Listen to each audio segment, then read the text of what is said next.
Assalamualaikum warahmatullahi wabarakatuh. Waalaikumsalam warahmatullahi Sobat wabarakatuh. Ngaso bersama Yayasan Karya Kinetra Peduli Bangsa dan juga Estimasi Kopi. Wah, apa kabarnya nih?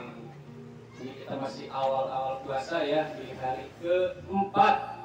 Masih bersama saya Kang Nana dalam acara Ngobrol Sore Ngaso yang membahas tentang tema-tema terkait dengan keseharian teman-teman netra.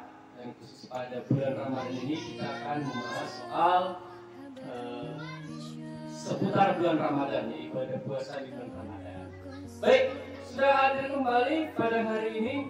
Ya, beda narasumber tapi nggak kalah asik ya, bersama Om Ustadz Rowo. Assalamualaikum Om Ustadz. Waalaikumsalam. Sehat ya Om ya? Alhamdulillah sehat. Awal-awal puasa nih masih berat kayaknya nih. Betul. Cuaca sekarang juga luar biasa. Betul. Ya, Sobat Ngaso, sebelum kita lanjut bincang-bincang ya, jangan lupa ya di subscribe dan juga di like untuk program-program ataupun konten-kontennya. Jadi YKPTB ini agar semakin meningkatkan kualitas program kita ya, program Ngaso Ngobrol Sore. Baik, Om Ustadz, yang namanya sesuatu itu terutama dalam hal ibadah ini kan pasti ada syarat dan rukunnya ya Ustadz. Betul. Supaya ibadah kita ada ilmunya dan ada langkah-langkah supaya enggak kata Rasulullah keder gitu misalnya. Betul. Nah, termasuk dalam ibadah puasa nih, apa nih syarat dan rukun sehingga kita menjalankan ibadah puasa ini sesuai dengan tuntunan Allah dan Rasulnya. Baik, terima kasih. Bismillahirrahmanirrahim. Alhamdulillahirabbil alamin wassalatu wassalamu ala asyrafil anbiya'i wal mursalin wa ala alihi wa ashabihi ajma'in, amma ba'du. Berbicara tentang syarat sah puasa beserta rukunnya, bahwa segala sesuatu peribadatan dalam Islam itu memang harus disertai dengan ilmu, karena apabila tidak disertai dengan ilmu pengetahuan yang cukup maka akan sia-sialah amalnya, karena boleh jadi amalnya itu tidak sah sehingga jadi tertolak. Maka ada satu makalah mengatakan, wa kullu man bighairi ilmin ya'malu a'maluhu mardudatun la tuqbalu. Bahwa segala sesuatu perbuatan yang tidak disertai dengan ilmu maka mardudah, tertolak, la tuqbalu, tidak diterima.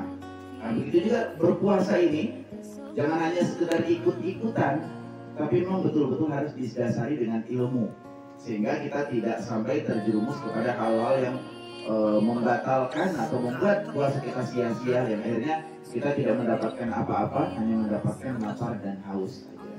Nah, di antaranya yang pertama, syarat sah seseorang untuk berpuasa itu adalah beragama Islam. Jadi tidak sah seseorang yang melaksanakan ibadah puasa apabila ia tidak beragama Islam. Nah, kalau dia tetap melaksanakan puasa ya dia tidak mendapatkan apa-apa kecuali hanya lapar dan haus saja, tidak mendapatkan pahala dari Allah Subhanahu wa taala. Seperti itu. Karena Allah Subhanahu wa taala hanya menilai amal ibadah orang-orang yang beragama Islam. Kemudian yang kedua adalah mencapai usia baligh. Nah, usia baligh. Apa itu baligh? Baligh itu terjadinya disertai dengan beberapa tanda. Yang pertama, bagi seorang laki-laki sudah mimpi yang mengeluarkan air mani atau mengeluarkan sperma, atau juga sudah berusia 15 tahun. Seandainya belum mimpi tapi sudah berusia 15 tahun, maka itu sudah masuk kategori baligh. Atau ada orang usianya masih di bawah 15 tahun tapi sudah mimpi yang mengeluarkan sperma atau mengeluarkan air mani, maka itu juga sudah masuk dalam kategori baligh. Kalau untuk wanita, ciri-ciri balighnya itu adalah haid, ya, keluar haid atau menstruasi yang untuk pertama kali. Secepat-cepatnya adalah usia 9 tahun.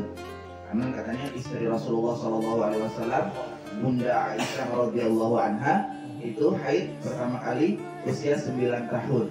Nah, selambat-lambatnya kalau dia sudah berusia 15 tahun, namun karena suatu kelainan pada organ tubuhnya sehingga tidak haid, maka dia sudah dikategorikan baligh. Walaupun tidak haid, tapi usianya sudah 15 tahun dan sudah terkena kewajiban puasa. Nah, jadi gitu ya tadi ya. Nah, kalau untuk laki-laki itu ditandai dengan mimpi yang mengeluarkan sperma, atau juga usia sudah 15 tahun. Kalau yang perempuan dengan haid, atau juga dengan makanya usia sudah sampai 15 tahun. Nah, gitu. Kemudian yang ketiga adalah berakal.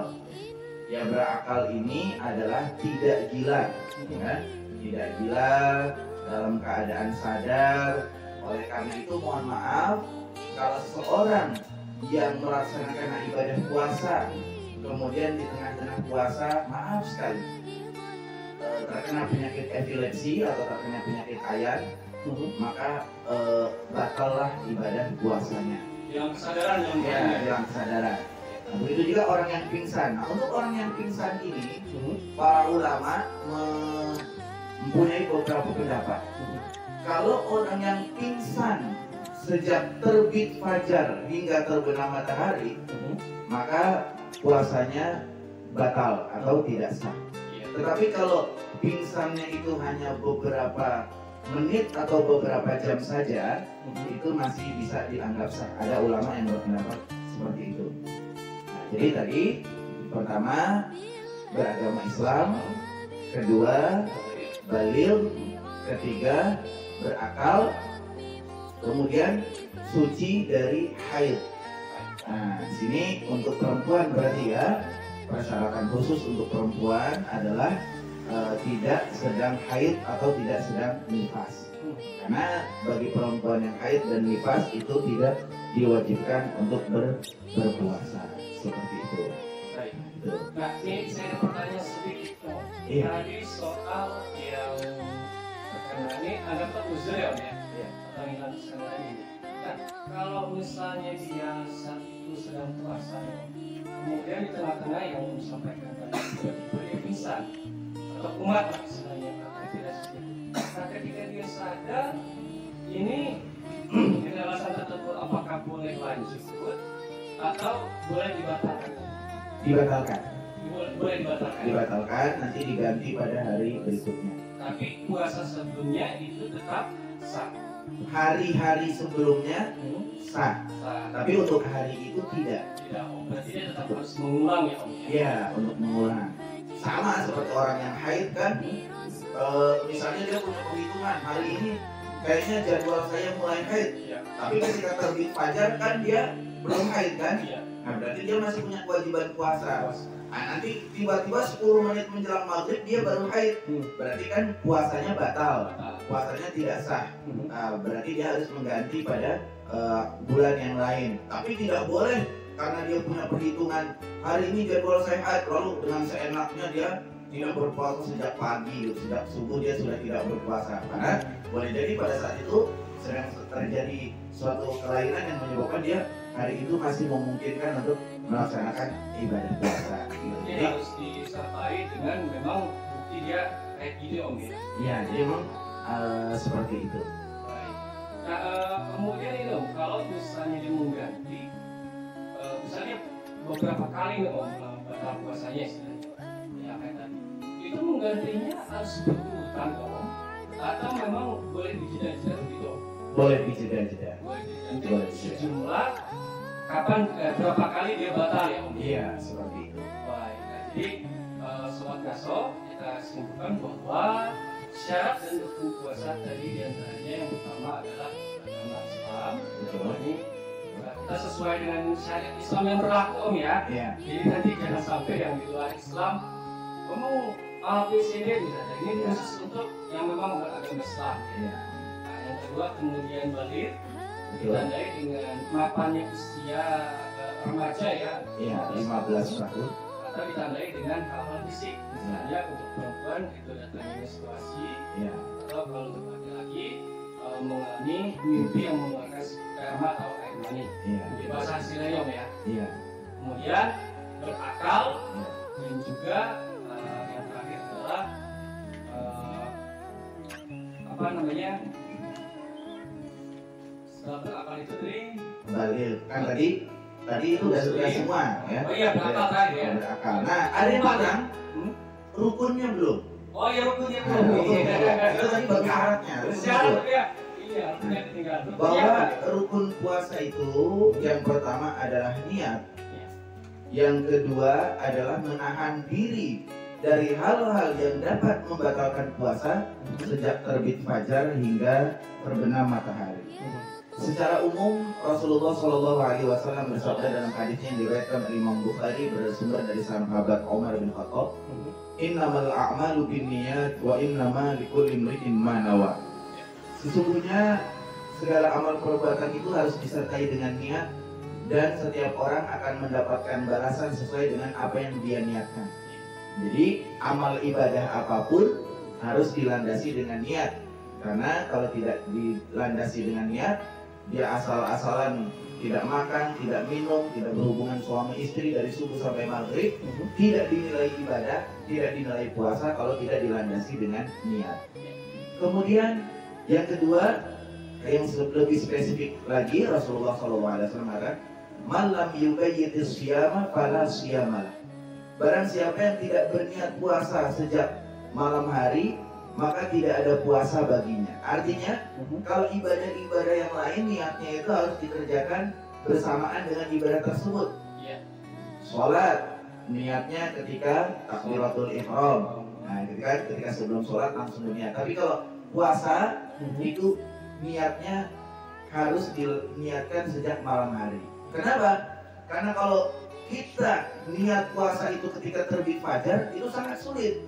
Karena tidak mungkin setiap kita misalnya mengamati perubahan pergeseran bulan terus di langit itu seperti apa, terus nanti ketika fajar itu aku niat berpuasa, itu akan menyulitkan.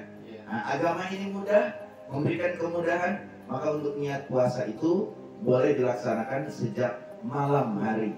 Nah, seperti itu. Oleh karena itu makanya biasanya kita itu setelah sholat tarawih ya, imam kita memimpin, ada pembacaan niat, nawaitu shauma ghadin an ada'i fardhi syahri ramadhan hadhihi sanati lillahi ta'ala. Bahkan di malam pertama itu ada imam-imam yang memimpin kita untuk membaca niat puasa selama 1 bulan. Yang tujuannya apa?